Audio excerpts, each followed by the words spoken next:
Hello, my brother and sister of the nations. Welcome to my Abuana YouTube channels.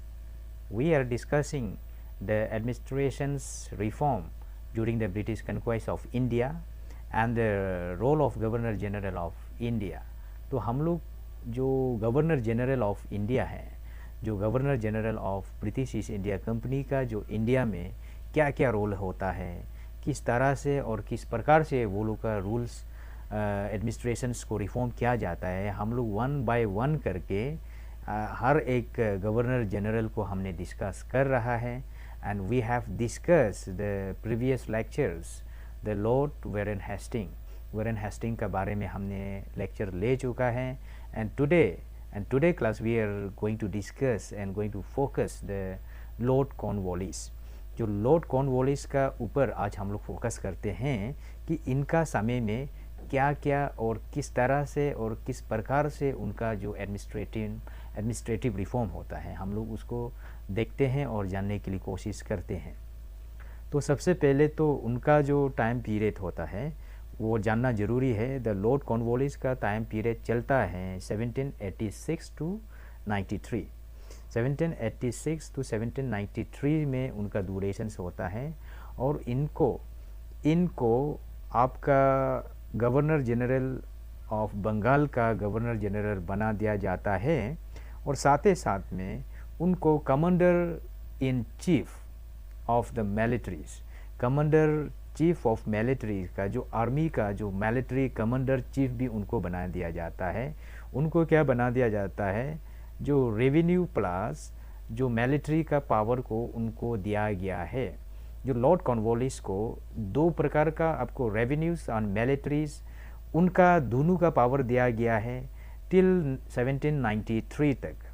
और ये इंसान को हम लोग मोस्टली जाना जाता है. The Cornwallis was who was surrender in American war में उनका द्वारा सरेंडर किया गया था.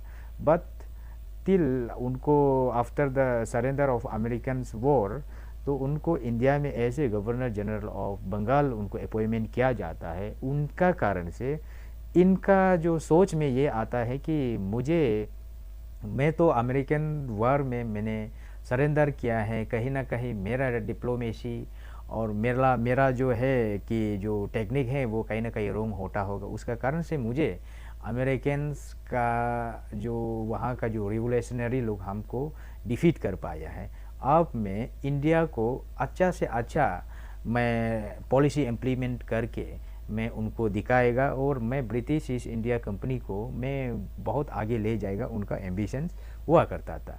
तो क्या होता है, उनको जब governor general of Bengal appointment करता है, साथ ही साथ में commander and chief of the military बना दिया जाता है, दो पावर बना दिया जाता है.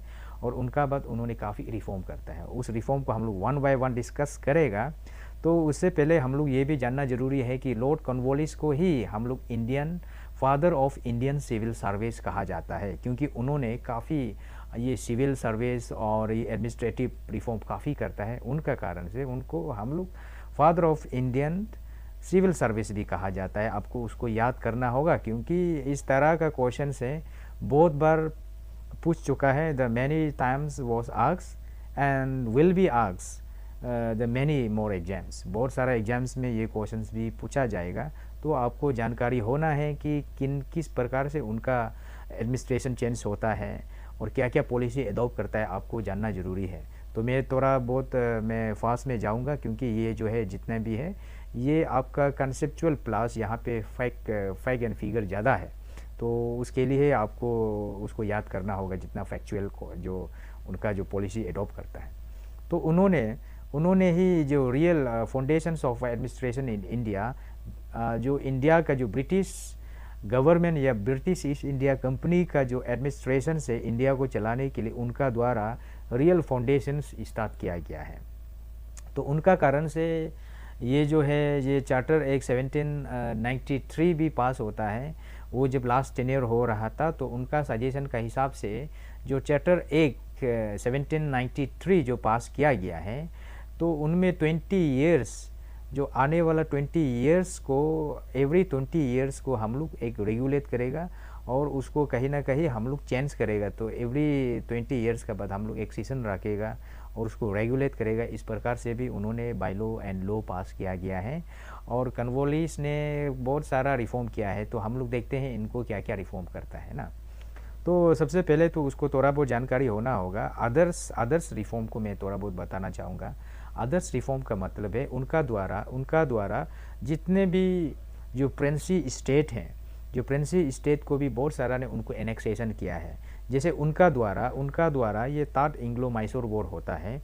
जब तात इंग्लो मैसूर वॉर होता है, उनका द्वारा काफ़ी ह्यूमिलेटेड जो डिफीट किया गया है आपका किसको, टीपू सुल्तान को।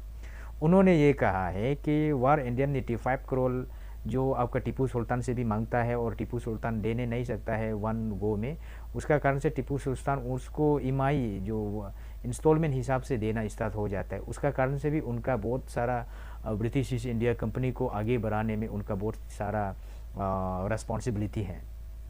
तो हम लोग देखते हैं one by one administration administrative में क्या चेंज हुआ है, रेवेन्यू, जुडिशियल, कॉमर्शियल में क्या क्या चेंज होता है, हम लोग देखते हैं वन बाय वन। ठीक है, तो सबसे पहले तो हम लोग देखते हैं कि उनका जो एडमिनिस्ट्रेटिव चेंज किस प्रकार से होता है। एडमिनिस्ट्रेटिव रिफॉर्म में उनका सबसे पहले तो उन्होंने काफ़ी जो प्राइवेट जो बाहर से जो एक आता है आपका जो इंग्लिश मैन लोग हैं, जो यूरोपियन लोगों को काफ़ी उन्होंने पेट्रोनाइज दिया है कि ट्रेड करने के लिए, खास करके ब्रिटिश लोगों को। तो उनका द्वारा से क्या हुआ है, जितने भी आपका जो increasing the salary and suppress of the Indian peoples. उसका मतलब ये है कि आपका जो जितने भी जो ऑफिसर हैं और ऑफिशियल जो भी वर्कर्स और जो ब्रिटिश का द्वारा एडमिनिस्ट्रेटिव में जितने भी आपका जो एम्प्लॉयज़ है, उनका सैलरीज़ को इंक्रीज़ किया गया है। क्योंकि सैलरी को जब आप इंक्रीज़ करता है, हर कोई इंडिविजुअल पर्सन जो है कि वो काम करने के लिए उनका इंटरेस्ट ज़्यादा होगा। उसका कारण से वो उन्होंने क्या किया है, जितने भी आपका यूरोप से और जो ब्रिटिश का जितने भी जो ऑफिसर है और ऑफिशियल एम्प्लॉयज़ है, उनका सैलरीज़ को बढ़ा भी देता है उनका कारण उनका समय में। और जितने भी इंडिया का जो सैलरी है उनको ज़्यादा बात नहीं करता है। उसका कारण से उन्होंने कहीं ना कहीं suppress of divisions and suppress of divided and rule policy, उनका कारण से काफ़ी पेट्रोनाइज होता है। और उनका द्वारा से यूरोपियनाइजेशंस का सपना स्टार्ट होता है। यूरोपियनाइजेशंस का मतलब ये होता है यूरोपियनाइजेशंस ऑफ एडमिनिस्ट्रेशंस। उसका मतलब होता है उन्होंने एक सिस्टम क्रिएट किया है कि यूरोप को ज़्यादा प्रेफरेंस देना है और इंडिया को कम प्रेफरेंस देना है। उसका कारण से उन्होंने क्या शुरू किया है, कोविनेंटेड और अनकोविनेंटेड सर्विस का भी उन्होंने इस्टाब्लिश किया है। ये कोविनेंटेड और अनकोविनेंटेड क्या होता है, ये कोविनेंटेड में आपका जो इंडिया का जो पीपल है, जो इंडिया का पीपल को क्या किया है, इंडिया का आदमी को क्या किया है, इंडिया का जितना भी एम्प्लॉयज़ है उनको प्रमोशंस नहीं दिया जाता था। कहते हैं कि जो भी अगर सिविल्स का बात करेगा, जो भी सर्विस में है, जो इंडिया का जो रैंक है, इंडिया का रैंक जो हाई रैंक है, इंडिया का जो high rank of the service होता है, जो हाई रैंक सर्विस में इंडिया को अलाउ नहीं किया जाता है, नॉट अलाउ टू इंडियन। और इंडिया का रैंक जो ज़्यादा से ज़्यादा आपका एडमिनिस्ट्रेशन का बात करता है तो उनको डिप्यूटी कलेक्टर्स तक उनको रैंक को दिया जाता था, डिप्यूटी कलेक्टर तक, और उसे आगे वो रैंक नहीं देता है। और खास करके आपका जो आर्मी है, जो मिलिट्री जो सर्विस में, मिलिट्री सेक्शंस में आपको इंडियन का जो आर्मी को आपका सूबेदार का मतलब होता है आपका जो अभी कांस्टेबल से आगे रैंक नहीं जाने देता है। आपका जो इंस्पेक्टर होता है, ओसी होता है, उसका डीएसपी होता है, एसपी होता है, उनका रैंक तक जाने नहीं देता, उनको कहीं ना कहीं कांस्टेबल तक वो रहने देता है और ज़्यादा से ज़्यादा मेजर देता है। तो उस प्रकार से इनका कारण से बहुत काफ़ी यूरोपियनाइजेशन करता है। कि यूरोपियनाइजेशन का मतलब है कि आपका जो यूरोप का लोग को और खास करके ब्रिटिश का लॉ को ज़्यादा आपको सुपीरियर कर देता है, और इंडिया को आपको थोड़ा बहुत उसका जो पावर और उसका डिग्निटी को कहीं ना कहीं उनका द्वारा गिराता है। तो उस प्रकार से उनका जो एडमिनिस्ट्रेशन रिफॉर्म होता है। और उन्होंने क्या किया है, जो डिस्ट्रिक्ट कलेक्टर्स हुआ करता था पहले, दीवान लोगों का साथ राइट हुआ करता था, दीवानी अदालत कहते हैं, जो उनका द्वारा ये जो आपका डीसी और डीएम, मतलब डीसी मतलब डिप्यूटी कलेक्टर्स और डिप्यूटी मजिस्ट्रेट को भी उनका द्वारा से सेपरेट किया गया था, क्योंकि उससे पहले कि दीवानी अदालत कहता था तो वहाँ में रेवेन्यू का भी काम करेगा और कहीं ना कहीं जो मजिस्ट्रेट का भी काम करेगा। तो उनका द्वारा बाय 1793 तक आते आते उनका द्वारा उनको सेपरेशन किया गया है। और साथ ही साथ उन्होंने एक बुक लिखा है, वो बुक को कहते हैं कि कॉर्नवालिस कोड। ये बुक ऑफ कॉर्नवालिस में क्या होता है, ये बुक ऑफ कॉर्नवालिस में क्या कहते हैं कि यहाँ में जितने भी जो रूल्स है, जो एडमिनिस्ट्रेशन रूल है, उसका द्वारा से काफ़ी बहुत कुछ हर एडमिनिस्ट्रेटिव को लिखता है, जुडिशियल को लिखता है और बहुत सारा लिखता है। तो उनका जितना लिखा हुआ को फॉलो करना है, वो कहीं ना कहीं आपको वी कैन से वो जो है वो एक लॉ बुक हुआ करता था, तो उनका द्वारा से उनको लिखा है। तो उसको भी आपको याद करना है। और उनको कहीं ना कहीं हेल्प करने वाला जियोर्स बार्लो कहते हैं, एक इंसान हुआ करता था, उनका द्वारा काफ़ी उनको बुक को लिखने में मदद होता है उनका। तो इस प्रकार से उनका एडमिनिस्ट्रेशन रूल होता है। और जुडिशियल रिफॉर्म क्या क्या करता है हम लोग देखते हैं। उन्होंने रीऑर्गेनाइजिंग द जुडिशरी, और उन्होंने रीऑर्गेनाइजिंग करके जो आपको एबुलिश द फौजदारी सिस्टम्स, जो फौजदारी सिस्टम से ये एक मुस्लिम लॉ हुआ करता था। और ये फौजदारी सिस्टम को ये जो आपका जो वारन हेस्टिंग का द्वारा बना दिया गया था, और उसको आपका कॉर्नवालिस ने उनको एबुलिश करता है, उनको हटाता है। और उन्होंने एक कोड बनाया है, that is called court of appeal. जो उन्होंने कोड ऑफ अपील बनाया है, एक कोड ऑफ अपील बनाता है। और ये कोड ऑफ अपील में आपका लोअर कोर्ट से लेके हायर कोर्ट तक बनाता है। जैसे लोअर कोर्ट में आपका लोकल कोर्ट होता है, उसका बाद डिस्ट्रिक्ट कोर्ट होता है, और डिस्ट्रिक्ट कोर्ट होता है। उसका बाद डिस्ट्रिक्ट कोर्ट का ऊपर डिस्ट्रिक्ट जज का ऊपर, और आपका जो फाइनल हाई कोर्ट होता है, उसका बाद सुप्रीम कोर्ट होता है। और उससे भी ऊपर अगर जाएगा तो जो governor general of India, governor general of Bengal का पास पावर होगा, जो उनका द्वारा से गवर्नर जनरल ऑफ बंगाल, जो गवर्नर जनरल का पास में वो पावर है जो पर्दन एंड कुमिट। जैसे आज का जो प्रेसिडेंट्स ऑफ इंडिया, आज का हमारा जो प्रेसिडेंट का पास में पावर होता है, प्रेसिडेंट्स ऑफ इंडिया का पास पावर होता है जो जितना भी पार्डन है as per article 72 of the India constitutions, the president have power to pardon, president have power to punish करना है कि नहीं करना है। उनमें बहुत सारा अकॉर्डिंग टू आर्टिकल 72 का द्वारा से प्रेसिडेंट का पास पावर होता है, उसको रिमिशंस करना, उसको रिस्पाइट करना, और उसको कहीं ना कहीं आपको पनिशमेंट करना है या नहीं करना है, उसका डेथ पेनल्टी को स्टॉप करना है नहीं। तो उस प्रकार से उनका पास में पार्डन का पावर हुआ करता था गवर्नर जनरल का पास में। तो इस तरह से उन्होंने अपना आप को इस्टाब्लिश किया, अपना पोस्ट को उन्होंने अपर डायरेक्शंस में इस्टाब्लिश किया और सुप्रीम पावर में इस्टाब्लिश किया। उसका कारण से जो ब्रिटिश जो गवर्नर जनरल है वो काफ़ी वो पॉपुलर हो जाता है। और वही आपको मैंने बता दिया, ये जो कॉर्नवालिस कोर्ट हुआ करता था, वो कॉर्नवालिस कोर्ट में जितने भी जो पनिशमेंट है, जितने भी जो सेक्शन से आर्टिकल से, वो बहुत प्रकार का उन्होंने अपना जो बुक में मेंशन करता है।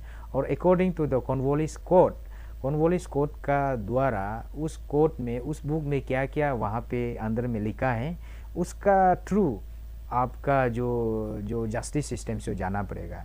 तो उस प्रकार से उन्होंने अपना जो नाम से एक किताब खोलता है और बुक खोलता है और उसी बुक से उसका एडमिनिस्ट्रेशन रूल भी चला करता था। उसके बाद ये हो गया आपका जो जुडिशियल्स है। और अभी पुलिस में भी उन्होंने चेंज में लाया है। पुलिस में चेंज में लाया है आपका, मैंने बता दिया, जो इंडियन पीपल्स को अलाउ नहीं किया जाता था एसपी में बनाने के लिए, और यहाँ में सेट अप किया है एसपी होना है। और हर स्टेट में और हर डिस्ट्रिक्ट में और हर एक जुरिडिक्शंस में आपको एक पुलिस स्टेशंस बनाना है, और वो पुलिस स्टेशंस में कांस्टेबल होना है, कांस्टेबल इंडिया होगा, उसमें डीएसपी एसपी होगा। तो वो अपना अकॉर्डिंग टू जुरिडिक्शन का हिसाब से काम करेगा, और वो जो भी वो काम करेगा उसका काम जो फाइनल अल्टरनेटिव जो डिस्ट्रिक्ट जज को उनको पावर होता है कि डिस्ट्रिक्ट जज का द्वारा जो भी पनिशमेंट करेगा, जो उसको रिपोर्ट करने वाला आपका एसपी लोग होगा, और हर एक पुलिस स्टेशन का डिस्ट्रिक्ट जज को वो प्रॉब्लम को बताएगा, और डिस्ट्रिक्ट जज जो उनको जो भी जस्टिस दिलाएगा। अगर वो नहीं सकता है तो डिस्ट्रिक्ट जज भी आपको गवर्नर को आपको इंफॉर्मेशन और इंटीमेशन देना पड़ेगा, उनको रिकमेंडेशंस करना पड़ेगा। तो उस प्रकार से ये हर एक एरिया में अपना एक पुलिस स्टेशन बनाता है, और वो पुलिस स्टेशंस में अपना जुरिडिक्शन का हिसाब से वो लोग काम करेगा। तो काम करके उसको जो आज का जो सिस्टम चलता है, जो पुलिस का पास केस जाएगा और पुलिस जो है आपको कोर्ट को अपील करेगा, और कोर्ट जो उसको आपको क्या करना है क्या नहीं करना कोर्ट विल डिसाइड। और फाइनल में गवर्नर जनरल का पास में जितना भी आपका जो पनिशमेंट है, जितना भी पर्दन करना है, वो गवर्नर जनरल पास में जाएगा। तो इस प्रकार का उन्होंने पुलिस को भी रिफॉर्म किया, और ये पुलिस का हो गया। उन्होंने और भी रेवेन्यू का भी रिफॉर्म करता है, ये काफ़ी इम्पोर्टेंस है। उन्होंने रेवेन्यू को किस प्रकार से रिफॉर्म करता है हम लोग देखते हैं। उन्होंने क्या किया है, उन्होंने ये किया है कि एक एक लेन है, वो लेन को पहले जो आपको लॉर्ड वारेन हेस्टिंग का द्वारा बिडिंग सिस्टम्स बना दिया था, तो उसको हटा के उन्होंने न्यू चीज़ इम्प्लीमेंटेशन किया है, वो है परमानेंट सेटलमेंट। जो परमानेंट सेटलमेंट को किस प्रकार से उन्होंने किया गया है, जो ज़मींदार हुआ करता है, जो ज़मींदार को उनको रिकॉग्नाइज किया जाता है ऐसे लैंड ऑनर में उनको जो रिकॉग्नाइज करने का बाद उनको ये बोल दिया है कि आप जो है 10 इयर्स तक एक जगह को आप रखिएगा, और वो जगह में और कौन कौन रेंटल लेके काम कल्टीवेट करता है, तो अकॉर्डिंग टू द कल्टीवेट का हिसाब से वो इंसान जो जिस ज़मीन को 10 हज़ार के लिए ज़मींदार को ओनर को दिया जाएगा, और वो ओनर जो किसी को रेंटेड देगा, तो वो रेंटल लोग है वो लोग को ये एक टैक्स को फिक्स कलेक्शन करने के लिए उन्होंने एक सिस्टम बनाया है। उन्होंने ये कहा है कि ये जो 10 इयर्स तक एक जो भी रेवेन्यू से जो भी टैक्स है वो फिक्स होगा, लेकिन फिक्स जो है आपका अकॉर्डिंग टू योर्स कल्टीवेट, आपको क्या क्या दान लगाता है, क्या क्या आपको वो खेती करता है, जो खेती का हिसाब से उनको फिक्स किया जाता था। तो फिक्स करने का बाद कहा जाता है कि फिक्स करने का बाद में वो जो है 89% जो है वो अपना ब्रिटिश को देना पड़ता है, वो ब्रिटिश जो टैक्स में ले लेता है, और 11% जो है वो आपका जो लैंड ओनर टैक्स लिया जाता था। तो इस प्रकार से उनको रेवेन्यू जो ये लैंड रेवेन्यू को काफ़ी टैक्स को भी बढ़ाया, उन्होंने काफ़ी टैक्स लेता है, और इसको 10 इयर्स का बाद में उनको ये बोल दिया है कि उनको 1793 तक परमानेंट सेटलमेंट कर दिया है। परमानेंट सेटलमेंट का मतलब है वो 10 इयर्स तक ये जो सिस्टम है 10 इयर्स तक वो एक ही लैंड पीस को देखभाल करेगा और उसको हम लोग परमानेंट कर देगा। उस प्रकार से ये परमानेंट सेटलमेंट सिस्टम जो लॉर्ड कॉर्नवालिस का द्वारा इस्टेब्लिश किया, इंट्रोड्यूस किया, उसको भी आपको जानकारी होना ज़रूरी है, क्योंकि क्वेश्चंस डायरेक्ट आ जाता है। ये टैक्स सिस्टम लैंड का बारे में ये परमानेंट सेटलमेंट लॉर्ड कॉर्नवालिस का द्वारा करता है, बाकी और भी रियोतवारी और मालवारी भी होता है। तो ये जो आगे जाके भी इम्प्लीमेंटेशन होगा तो वो जो किसका कारण से किया गया है, कौन किया गया है, तो हम लोग उसको रियोटवारी और मालवारी को भी हम लोग आने वाला लेक्चर्स में कवर अप करेगा। लेकिन आपको ये जानकारी होना है कि परमानेंट सेटलमेंट किसका द्वारा किया गया है, और ये परमानेंट सेटलमेंट रियोटवारी और मालवारी को हम लोग जो रेवेन्यू लैंड रेवेन्यू रिफॉर्म में हम लोग एक डिटेल्स में आगे आने वाला लेक्चर्स में हम लोग डिस्कस करेगा। तो ये जो परमानेंट सेटलमेंट सिस्टम्स है उनको सजेस्ट करने वाला कहीं ना कहीं कहते हैं कि जॉन सोर का जो ट्रू जॉन सोर का कारण से द जॉन सोर was suggest to implement the permanent systems, and also the suggested the James grant and ये जॉन सोर का द्वारा ये परमानेंट सेटलमेंट को कहीं ना कहीं सजेशन दिया गया है। The questions was asked many times, ये जॉन सोर का द्वारा ये परमानेंट सेटलमेंट को किसका द्वारा ये सजेस्ट दिया जाता है, वो क्वेश्चन वॉज आस्क्ड, और आगे आने वाला में भी पूछते रहेगा ये चीज़ जो है। और ये जॉन सोर जो आपका ये आने वाला समय में ये गवर्नर जनरल भी बन जाता है। तो इस प्रकार से ये जो रेवेन्यूज रिफॉर्म किया गया है आपका कॉर्नवालिस का द्वारा, और कमर्शियल रिफॉर्म में क्या क्या बनाता है। जो कमर्शियल में कहते हैं कि बोर्ड ऑफ ट्रेड, एक बोर्ड ऑफ ट्रेड बनाता है, तो एक बोर्ड बनाता है ट्रेड का, जो भी बाहर से इंपोर्ट एक्सपोर्ट जो ट्रेड कर रहा है उनका एक बोर्ड हुआ करता था। उसी बोर्ड में पहले शुरुआत में 11 मेंबर हुआ करता था, देयर वॉज 11 मेंबर्स। उनको भी 11 मेंबर्स होने से क्या होता है कि डिसीजंस लेने में काफ़ी we can say very difficult to take decisions, and उसका कारण से and he was reduce the 5 members 11 members को हटा के उन्होंने 5 मेंबर्स बनाता है ये बोर्ड ऑफ ट्रेड में, क्योंकि जितना आदमी कम होगा उतना ट्रेड को डिसीजंस लेने में इजी होगा, और उनको कहीं ना कहीं आपको करप्शंस करने के लिए भी ज़्यादा इजी हो जाएगा। तो उस प्रकार से उन्होंने उस चीज़ को भी चेंज किया है, और कहते हैं कि उनका समय में जो बाहर से इंपोर्ट करता है उनको कस्टम ड्यूटी ये सब टैक्स कम लगा दिया जाता था। उनका कारण से वो टैक्स को कम लेता है, लेकिन बाय उनको ब्रेपिंग मनी उसका द्वारा से काफ़ी लिया जाता था। तो उसका कारण से जो भी यहाँ का जो इंपोर्ट जो बाहर से जो इंपोर्ट आता था तो उनका सामान को भी यहाँ कम कर देता था इंडिया में, क्योंकि जितना सामान को कम होगा उतना आदमी लेना स्टार्ट हो जाता है। तो इस प्रकार का उन्होंने एक सिस्टम्स बनाया, उनका कारण से इंडिया में काफ़ी कमर्शियल्स और ट्रेड जो काफ़ी हिट चलता था।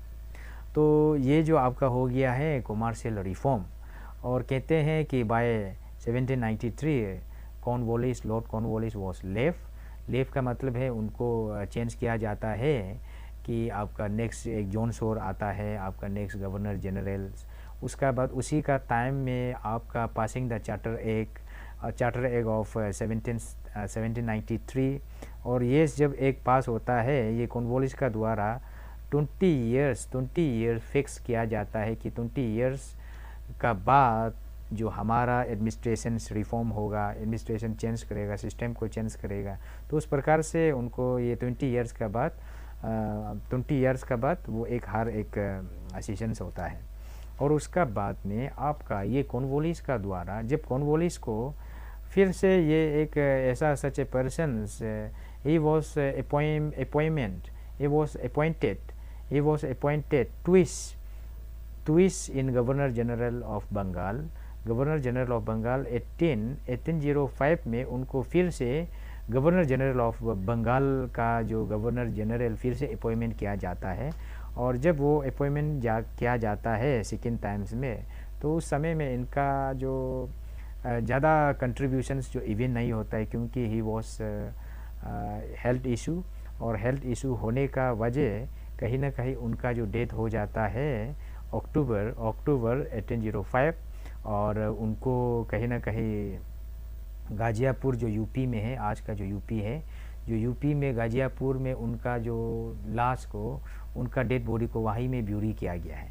तो उनका ब्यूरी जो गाज़ियाबाद में होता है, कहते हैं कि आज तक उनका जो ब्यूरी है, जो उनका जो वहाँ का मेमोरी है वहाँ अभी भी है। तो अब लोग जो इंटरेस्ट है वो देख सकता है कि लॉर्ड कॉर्नवालिस का जो मेमोरी किस प्रकार से बना हुआ है। तो इस प्रकार से लॉर्ड कॉर्नवालिस का जो 10 ईयर्स उसका टाइम में क्या क्या एडमिनिस्ट्रेशन चेंजेस हुआ है तो आपको थोड़ा बहुत जानकारी होगा। और जितने भी मैंने पीपीटी स्लाइड्स बनाया है वो काफ़ी ऑथेंटिक और काफ़ी पॉइंट टू पॉइंट बनाया है और इनसे बहुत सारा क्वेश्चंस आ चुका है और आने वाला एग्ज़ाम में भी आएगा। तो इसलिए आप उसको अच्छा से ट्विस्ट 2-3 बार देखिएगा तो आपको वो ऑटोमेटिकली आपको याद हो जाएगा। ऐसा ज़रूरी नहीं है कि आपको उसको याद करना है, रफ्ता मारना है। आपको कंसेप्ट को अगर आपको क्लियर होगा, your concept will clear, automatically you will memorise to how it was reform by the Cornwallis. तो आपको आराम से ये चीज़ समझ में आ जाएगा। तो इसलिए आप मेरा लेक्चर देखते जाओ, आपको खुद का खुद कुछ जो पॉलिसी है याद हो जाएगा। अगर आपको मेरा लेक्चर्स, मेरा सीरीज़ आपको पसंद आ रहा है, मेरा इंडियन मॉडर्न इंडियन हिस्ट्री का जो सीरीज़ है, कोर्स है, आपको पसंद आ रहा है, जो I request for subscribe my YouTube channels and click the bell icon so that you can get notification when I upload new videos. So thank you so much for follow and study well, and हम लोग मिलते हैं next lecture में।